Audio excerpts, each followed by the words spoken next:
ನಮಸ್ಕಾರ, ನೀವು ನೋಡ್ತಾ ಇದ್ದೀರಾ ನ್ಯೂಸ್ ಫಸ್ಟ್. ನಾನು ರಾಹುಲ್ ದಯಾನ್. ಅಪರ್ಣಾ ವಸ್ತಾರೆ ಕನ್ನಡದ ನಿರೂಪಣೆಯಲ್ಲಿ ಒಂದು ಬೆಟ್ಟದಂಥ ಹೆಸರು. ಅಪರ್ಣಾ ಅವರ ಅಚ್ಚ ಕನ್ನಡದ ನಿರೂಪಣೆಗೆ ಮರಳಾಗದೇ ಇರೋರು ಯಾರೂ ಇಲ್ಲ. ಪ್ರತಿ ಕನ್ನಡದ ಮನವನ್ನು ಕೂಡ ಅವರ ನಿರೂಪಣೆ ಮೂಲಕನೇ ಅಪರ್ಣಾ ಅವರು ತಲುಪಿದ್ದಾರೆ. ಇಂಥ ಒಂದು ದೊಡ್ಡ ದೈತ್ಯಾಕಾರದ ಪ್ರತಿಭೆ ಇವತ್ತು ನಮ್ಮನ್ನು ಅಗಲಿದೆ. ಅಪರ್ಣಾ ಅವರು ಕ್ಯಾನ್ಸರ್ ರೋಗದಿಂದ ಇಹಲೋಕವನ್ನು ತ್ಯಜಿಸಿದ್ದಾರೆ. ಹಾಗಿದ್ರೆ ಅಪರ್ಣಾ ವಸ್ತಾರೆ ಅವರ ಪೂರ್ವಾಪರ ನೋಡ್ತಾ ಹೋದರೆ, ಅವರ ಬ್ಯಾಕ್ಗ್ರೌಂಡ್, ಅದರ ಜೊತೆಗೆ ಅವರು ಬೆಳೆದು ಬಂದಂಥ ಹಾದಿಯನ್ನು ನಾವು ಒಂದು ಸಲ ಮೆಲ್ಕು ಹಾಕೋ ಹಾಗಿದ್ರೆ, ಮೊದಲನೇದಾಗಿ ಅಪರ್ಣಾ ಅವರು ಆಕಾಶವಾಣಿ ಹಾಗೂ ಕಿರುತೆರೆಯಲ್ಲಿ ಸಕ್ರಿಯವಾಗಿದ್ದಂಥ ಕಲಾವಿದೆ. ಪುಟ್ಟಣ್ಣ ಕಣಗಲ್ ಅವರ ಮಸಣದ ಹೂ ಚಿತ್ರದಿಂದ ಅವರು ಬೆಳಕಿಗೆ ಬಂದವರು. ಇನ್ನು ದೂರದರ್ಶನದಲ್ಲಿ ತುಂಬ ಚಿಕ್ಕ ದಿವಸಗಳಿಂದನೇ, ಅಂದರೆ ಅವರ ಎಳೆಯ ದಿವಸಗಳಿಂದನೇ ಅವರು ಕಾರ್ಯಕ್ರಮ ನಿರೂಪಣೆಯನ್ನು ಮಾಡ್ತಾಯಿದ್ರು, ಅದರಲ್ಲಿ ತೊಡ್ಕೊಳ್ತಾ ಇದ್ರು.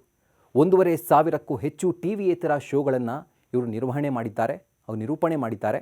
2004ರಿಂದ ಮತ್ತೆ ಇವರು ಅಭಿನಯದತ್ತ ಗಮನವನ್ನು ಕೊಟ್ಟು ಮುಕ್ತ ಧಾರಾವಾಹಿಯಲ್ಲಿ, ಅಂದರೆ TN ಸೀತಾರಾಮ್ ಅವರ ಪ್ರಸಿದ್ಧ ಮುಕ್ತ ಧಾರಾವಾಹಿಯಲ್ಲಿ ಇವರು ನಟನೆಯನ್ನು ಮಾಡ್ತಾರೆ.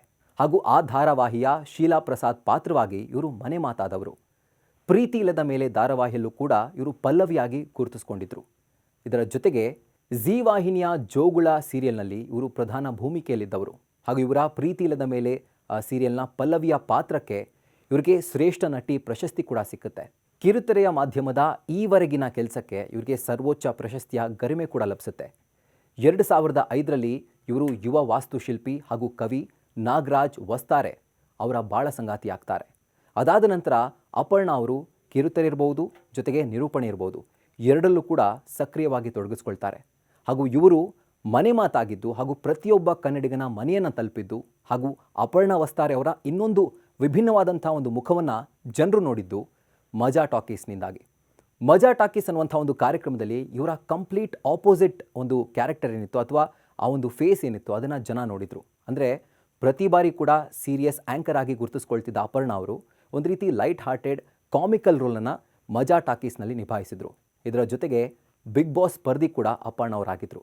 ಆದರೆ ಇಷ್ಟೆಲ್ಲ ಕಲೆಯ ಗಣಿಯಾಗಿದ್ದಂಥ ಅಪರ್ಣಾ ಅವರು ಇವತ್ತು ನಮ್ಮನ್ನು ಅಗಲಿರೋದು ನಿಜಕ್ಕೂ ಪ್ರತಿಯೊಬ್ಬ ಕನ್ನಡಿಗನಿಗೆ ಹಾಗೂ ಕನ್ನಡ ಮನಸ್ಸಿಗೆ ಒಂದು ತುಂಬಲಾರದ ನಷ್ಟವಾಗಿದೆ.